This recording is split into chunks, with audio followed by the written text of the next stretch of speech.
Well, it's awesome that you hand me this flag.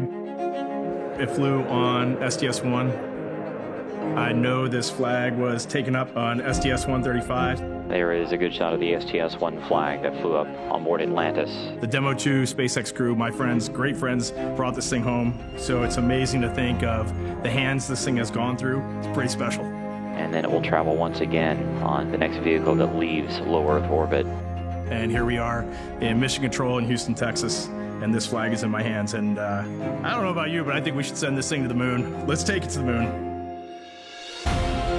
Human spaceflight is the ultimate team sport. When these four fly around the moon, they won't be doing it alone. They're part of a team of astronauts, engineers, scientists, trainers, a team of support working around our country and around the globe, ready day and night. We will help them carry the incredible weight, and it's a heavy one, now laid on their shoulders, because we go together for all humanity.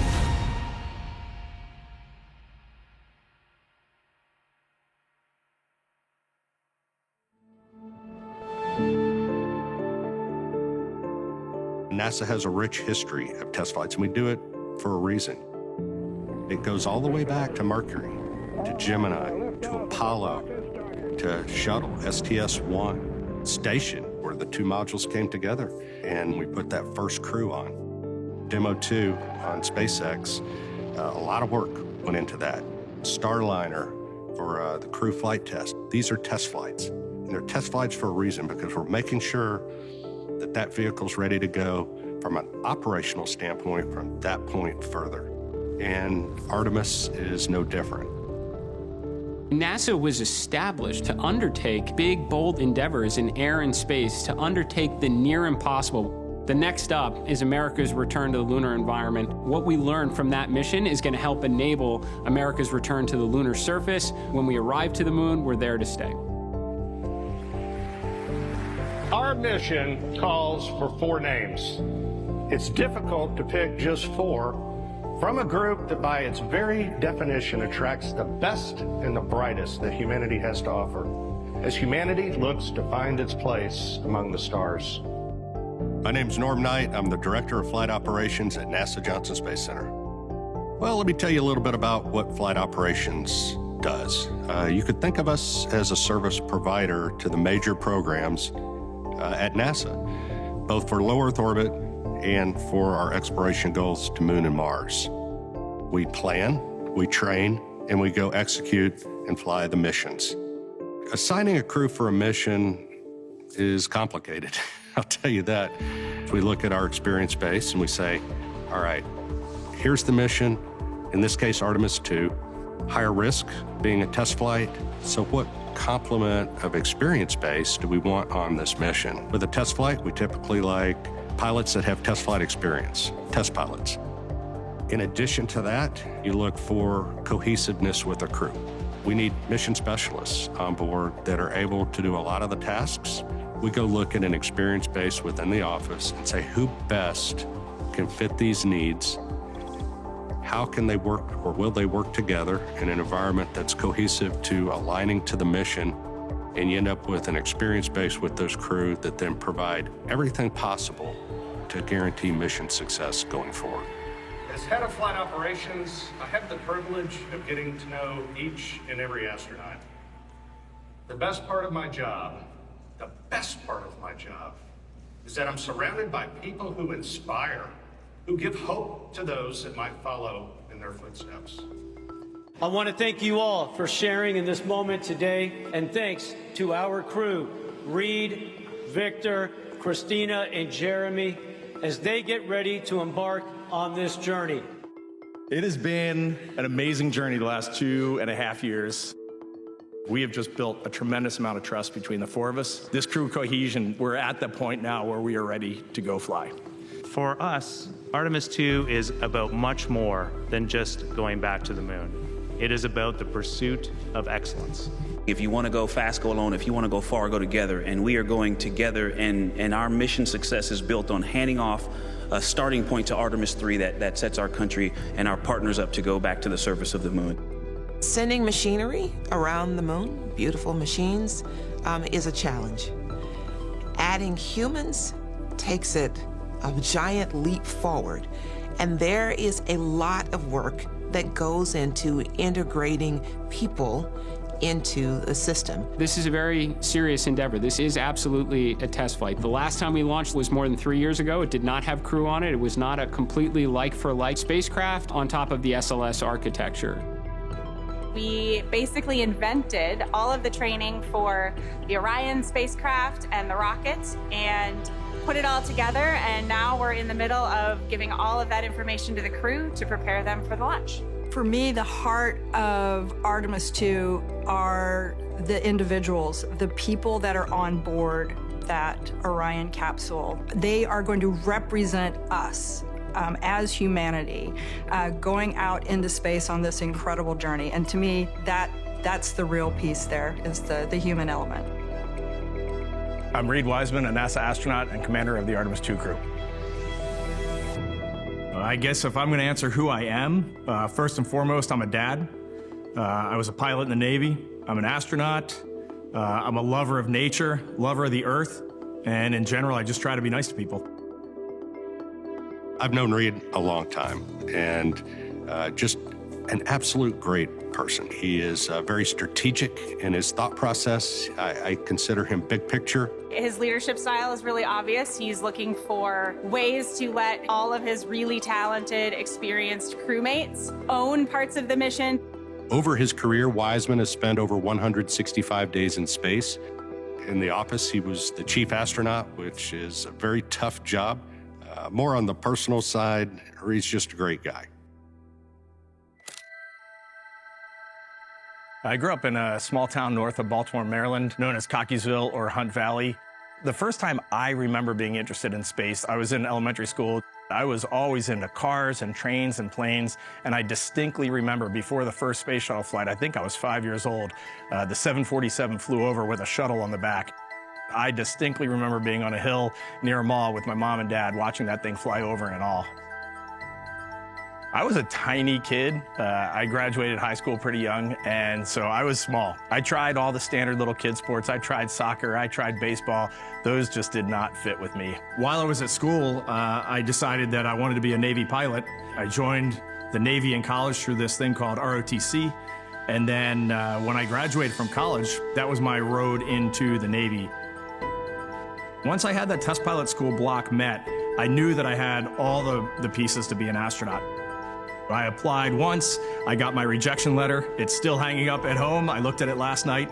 I thought it was hand-signed. It wasn't hand-signed. And then in 2009, I applied again for my second time and luckily snuck into an interview round, and then I knew it was all up to me, and the dream was gonna be set by me right there. So are you enjoying your training? Oh, it's awesome so far. Absolutely fantastic. Way better than I had imagined. Getting to accomplish a dream, getting to go out and seize that, you have to sometimes look back and just congratulate yourself. Just take a minute and say, man, you did the thing that you set out to do. What would I tell 8 or 9-year-old Reed? Hey, stay the course. You're doing great. Have some confidence, because I definitely didn't have a lot of confidence as a kid. So go out and have fun and try to do good every day. While we're looking at everybody, if you'll find the lens, just go and look at the lens, everybody.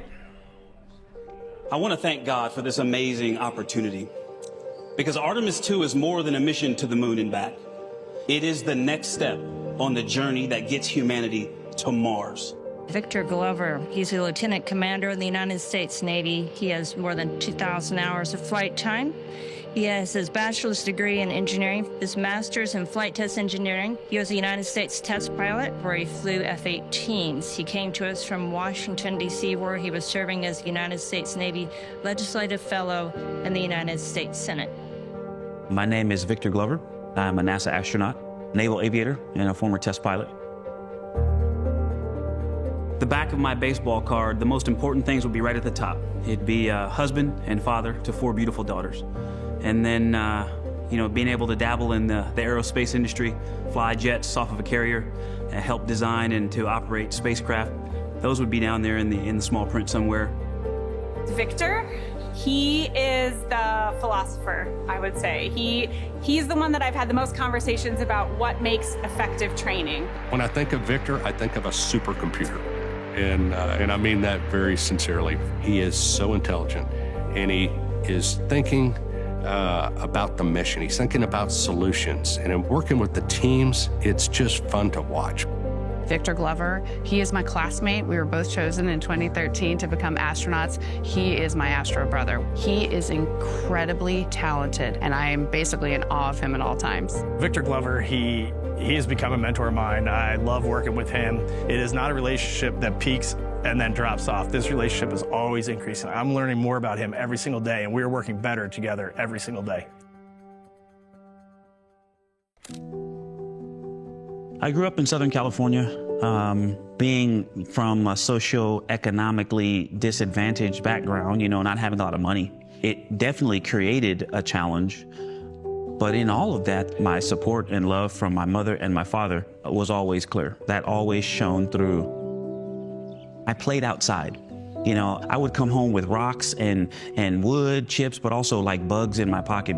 Just this idea to kind of go beyond and know what's next and see what's beyond it's just kind of always been there. Sometimes it wound up with me getting bumps and bruises, you know. I took the rain fly off my tent, tied it to my belt loops, and jumped off my grandparents' roof to see if I could make a parachute, you know. As a child, seeing a shuttle launch on television, really, it captivated me.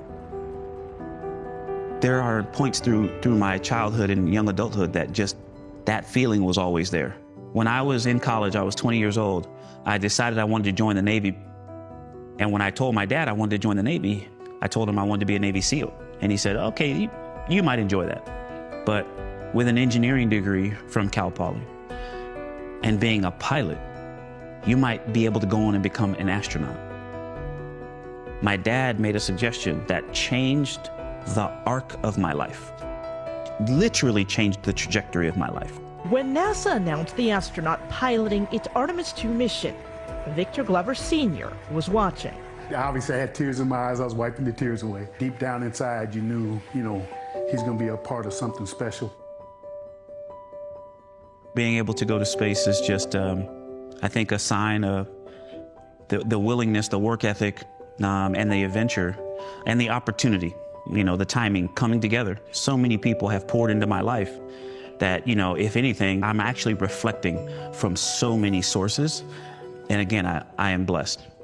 I've been blessed.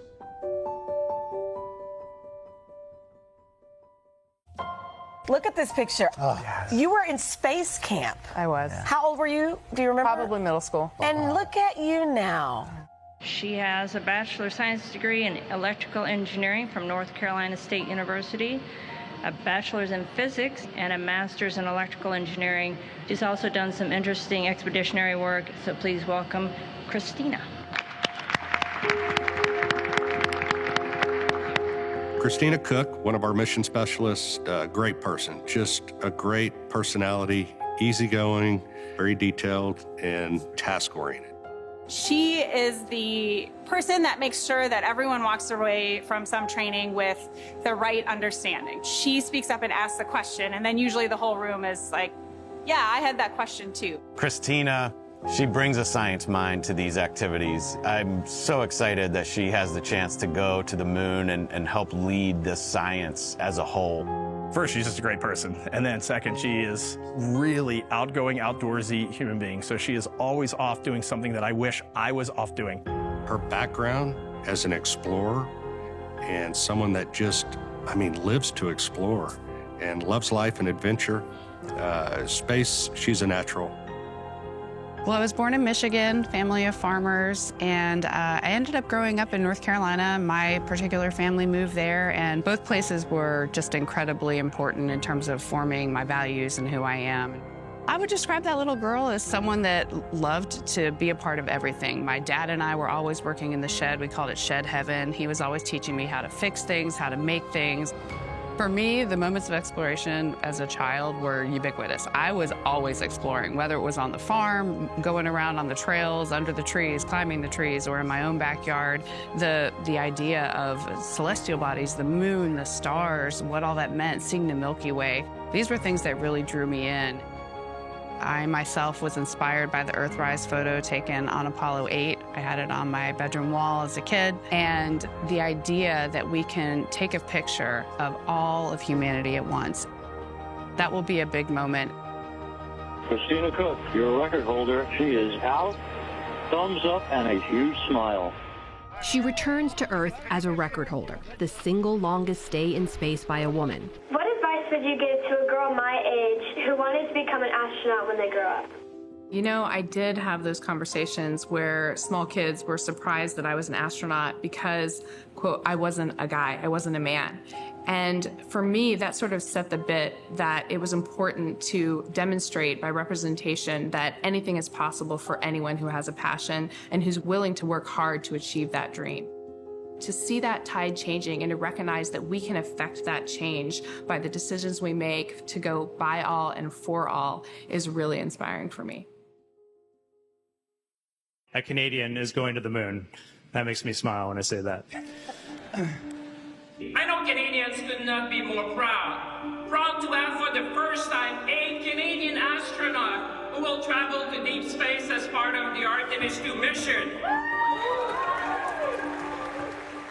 I'm Colonel Jeremy Hansen, an astronaut with the Canadian Space Agency. Jeremy Hansen, a Canadian F-18 pilot. He hasn't had an opportunity to fly in space yet. I really look forward to him being able to see his home planet from space for the first time after his 15 years of training. It's interesting because when I think of Jeremy, while he's a rookie, I don't think of him as a rookie. And that says a lot about Jeremy. He's very prepared. He's a quiet, confident leader. He is maybe the thinker or the observer of the crew, thinking about the technical aspects of whatever we're learning. So he'll have some really insightful comment or just some really great piece of humor to add at the end. He's one of the funniest human beings that you will ever met. He is dry humor, and his timing is absolutely impeccable. You know how many times I show up to an interview and then I watch them make the tripod taller? Just about everyone. But the other neat thing about Jeremy that a lot of people don't get to see is he is incredibly creative.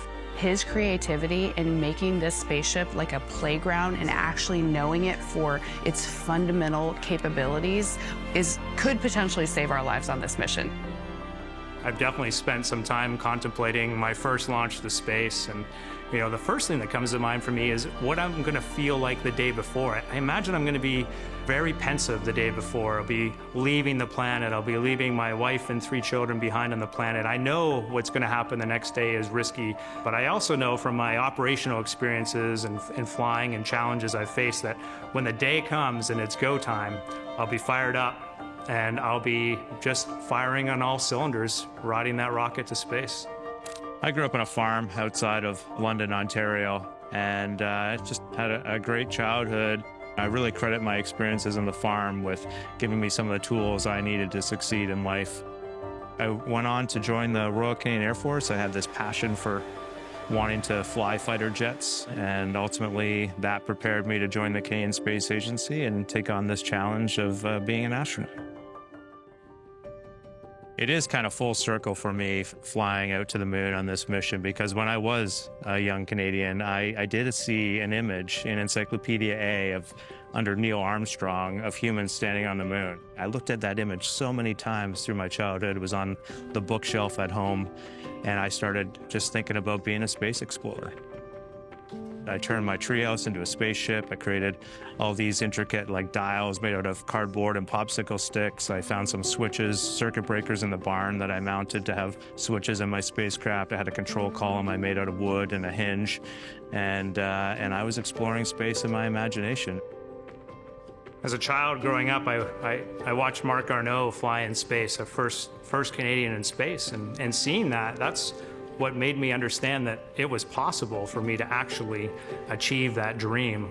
You know, I'm driven by the spirit of exploration. I don't even know that I can tell you why, but there's just something about going to a new place and pushing the limits that really captures my passion. Super proud that Canada is joining the U.S.-led mission back to the moon, the Artemis mission. Just gratitude for what they brought to the challenge.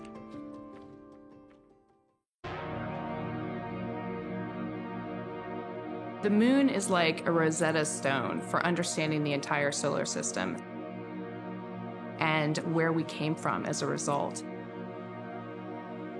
I used to stare up at the moon. I was just fascinated by that image, that consistent image, and try to imagine what it might be like up there. Just thinking kind of on a mental journey, like I'm just taking this spiritual flight through the cosmos. But there was just this interesting and significant connection with the moon. Everybody around the world has looked up at that exact same moon. The same side of the moon is always facing Earth, and we are always looking at that same picture. Some people are dreaming of it. For some it's a religious symbol, a spiritual symbol. For some it's a calendar, but we are always all looking at that same moon. It's one thing that every human has in common. That thing that looks so far away is going to be right up close for us. There's this human aspect of flying out and seeing the moon up close. That's going to be truly extraordinary.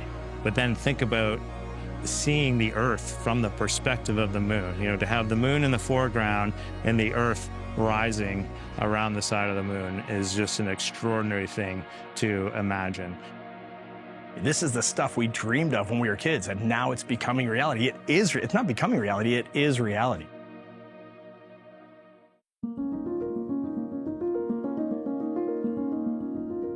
My name is Lakeisha Hawkins. I currently serve as Acting Deputy Associate Administrator here at NASA. We lead the agency's efforts for human exploration to the moon and to destinations further beyond the moon. I'm one of those kids who went to elementary school, and we had enrichment programs where we did some rocketry and some landing experiments. I remember them rolling the TV cart into the classroom, allowing all of us to watch shuttle launches and landings. We were also sitting in front of the TV during the Challenger incident. That was impactful to me. I was one who wanted to explore, but I also knew that there was risk, and I wanted to be able to help others do so safely. And so that's always been in the back of my mind. Test flight means extra risk, even more when you're flying to the moon. How much more dangerous do you personally feel going into this mission compared with your previous space flights or other high-risk endeavors? And how are you and your families dealing with it? I have a family. You know, I'm a husband and a father.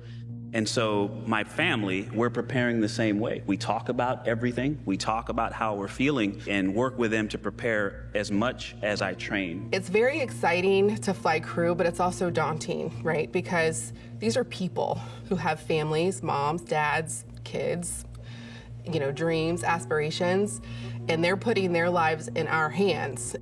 You know, I look at this one as failure is not an option. That's kind of cliche, you know, but I was part of the Columbia accident investigation, and I've always remembered that. I think one of the biggest things that my leadership team and me have to overcome is the arrogance and the complacency that comes with the success that we have had, and to make sure that we leave no stone unturned. We all understand there's heightened risk with, that's the biggest thing. To put it simply, there's increased risk with a test mission because you have never done that before. I already knew going to the moon was hard. Administrator, you talked about it. Kennedy talked about it. That's why we're doing it. I already knew it was hard, but boy, it's harder than I thought. Spaceflight's not safe. Spaceflight's not safe. It's risky. You anticipate issues in cases of test flights that you work through. You've done everything you can, but again, it's a test flight. You're doing it for a reason. And so the challenge of that, and what sparks me about that, is this gives us a chance to really show what we've got and really show our ability to challenge ourselves. It has been a long, long time since we have sent humans all the way out to the moon. This is new for myself to experience spaceflight like this, and I think new to a lot of the world, so it's really exciting. My name is Jackie Mahaffey, and I am the Chief Training Officer for the Artemis II mission. My grandfather went to work for North American and Honeywell on Apollo control systems. So flying to the moon is a little bit in my blood, and after an aerospace engineering degree, I made it down here to Johnson Space Center. I started off as a flight controller in mission control. Everything I did was new things. It was inventing and developing, and so in the training world that I'm in now, it's the same thing for me. This is indeed a unique training flow. What's unique about this are the aspects of going deeper into space. In addition, the way that we have to communicate. Obviously, the spacecraft is new and different, but what is the same is the teams that we are utilizing in order to be able to develop this training flow. Most of the team here at Johnson Space Center have had some experience with the space shuttle and training crews for space shuttle missions. A lot of experience in the last 25 years training for the space station. But this whole idea of this small spacecraft, small capsule, and sending it as far as we do and making sure that the crew is equipped to handle things on their own if needed is something new for us. Artemis II is the first time we're flying this spacecraft, so the training materials have been developed while we've been taking the training. The way we're preparing for Artemis II at this moment is we're going through our initial simulations. So we're simulating our ground controllers here, our crew over in the mock-ups, talking back and forth, and really going through those draft procedures and flight rules with a fine-tooth comb. We do simulations in segments, but then we also do what we call a long simulation, which is let's actually practice what it actually looks like through the entire mission, which means through tanking, through countdown, through ascent, the return, as well as recovery, all of the sleeping and awake time. We do all of that in one block. For the Artemis II mission, we have 9 days to do everything that we need to do to test the vehicle and to prove out all of the mission objectives. We're much more focused on the crew understanding exactly the activities that they're going to see throughout the mission, where they might find things on board, and an understanding, hey, if something does go wrong, and it's important that both the astronauts and the team that supports them on the ground in Houston are ready to solve the problem quickly. Working with the teams to figure out the right answer for everything is literally a day-to-day activity, and it has been awesome. It's challenging, but it also means that this is a completely different animal. I kind of look at the whole journey of young Jeremy flying space missions in the treehouse to today in the simulator, going through failure scenarios with an incredible team and mission control. It has changed a lot. It was a lot simpler when I was young and I was doing it in my imagination. A lot of people ask me how I feel leading up to this mission inside of 2 months to go. It's not a simple question to answer. There are moments of wow, I can't believe we're so close to going, and it is super exciting. But then in the next moment, you're like, okay, I also have a lot I want to do. I totally feel like we're going to be ready. Things are going to come together, but I also have that feeling of almost like cramming for an exam where it's hey, I could use every single moment between now and flight to make just double check, triple check. And you never really know when that work is truly done. We can sit in a simulator all day long and fail different components, and we can write procedures perfectly to flesh out all of these issues. But in the end, something is going to fail in an unexpected way, and it's the process. How do the 4 crew members think about this? How does mission control think about this? How does the engineering support team think about this? And then how do we all communicate together to get through this failure? The Artemis II crew and the ground teams are cohesive. It takes a lot of training for the ground team to understand the nuances of the crew and vice versa. At the end of the day, they're mission focused.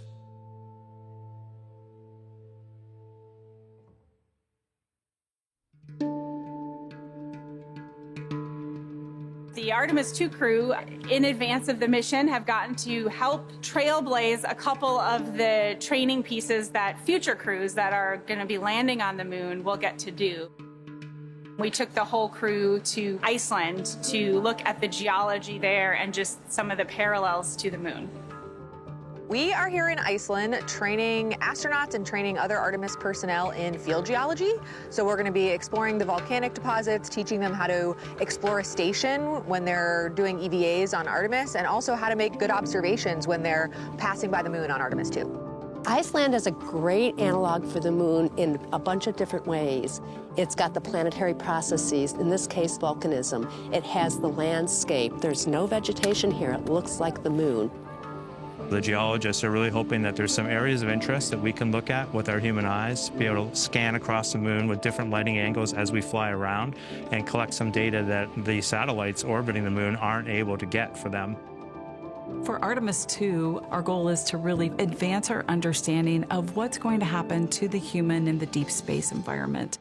We have been working for many years to advance these organ chip technology. And so with that, we're able to really understand what the deep space radiation impact has so we can compare directly that personalized level of what's happening to them. So this is game-changing. The research we'll conduct in Artemis II will lay the groundwork for us being able to spend more time at the moon and start thinking about our astronauts, humankind, being able to survive longer trips to places, for instance, like Mars. We got to look inside the simulator in Building 9 yesterday, and some of us were thinking, okay, this isn't Gemini 7, where 2 guys spent 14 days in a vehicle the size of a Volkswagen, but it's 4 people inside a vehicle the size of maybe a minivan for 9 days. Can you just talk about the human element of living in close proximity with all that's riding on the mission, but just the physical closeness inside that cabin and how you guys are going to manage that? As you guys know, we've been training together for over 2.5 years now, and with that comes a closeness that I think is built in for a reason. The importance of bonding as a crew is so that we can communicate with each other. There are going to be tough days, there are going to be tough moments, and there's going to be great moments. That, to me, is where that bonding is so important. Crew camaraderie is really important. I would say it's especially important for this type of mission. The Orion capsule, I liken it to, you're going camping in a tent, but you don't get to get out of your tent. Your bathroom is there, your kitchen is there, your gym is there, and so coexisting in that space, much less pulling off a successful mission, requires a really cohesive team. We are bringing together the world, we are bringing together an amazing workforce, and they are bringing together an amazing vehicle. So we're going to fly around the moon in the spacecraft Integrity. After a lot of conversations, we named our vehicle Integrity. It's a value that's shared by NASA, by the Canadian Space Agency, by the astronaut office, that of course means to be your best self in the most general terms. The root of the word integrity is about being a whole. And if you think about it, this spacecraft is over 350 different pieces that had to be integrated and make up this one system. In nautical terms, we talk about hull integrity or a ship being watertight when it goes out in the ocean. And so in space, I think of that as our ship's ability to hold in pressure and also to keep the hot gases out.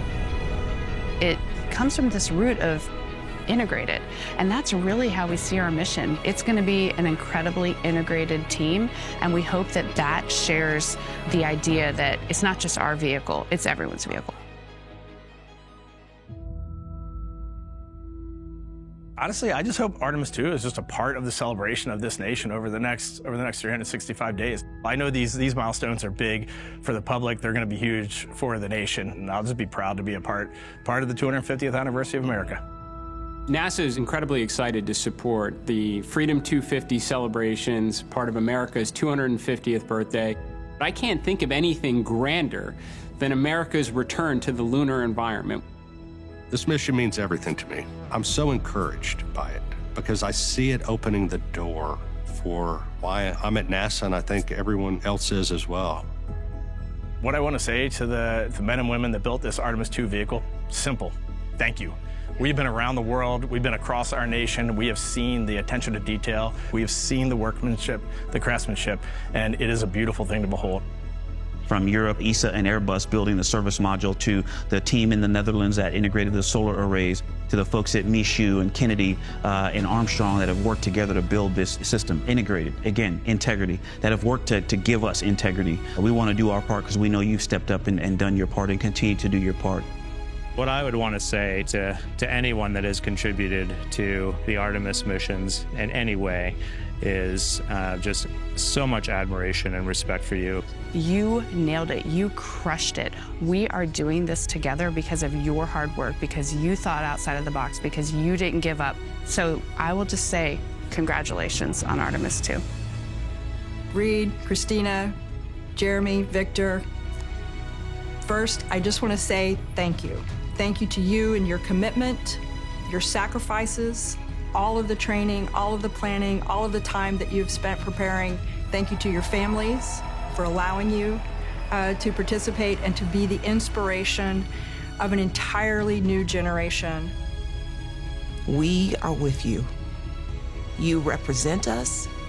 When you get to the other side of the moon and you look back, I don't want you to feel alone. I want you to know that there are thousands of us that are crowded inside that Orion spacecraft right with you. I want to express immense appreciation for the workforce. I also want to express my appreciation to the NASA pioneers that have given us the knowledge and the tools and the foundation to be able to embark on a mission like Artemis II for our return to the moon and beyond. To the four of us sitting here, the measure of success for Artemis II is seeing our colleagues on the lunar surface and then seeing people that are following in our footsteps, walking on Mars and coming back to planet Earth.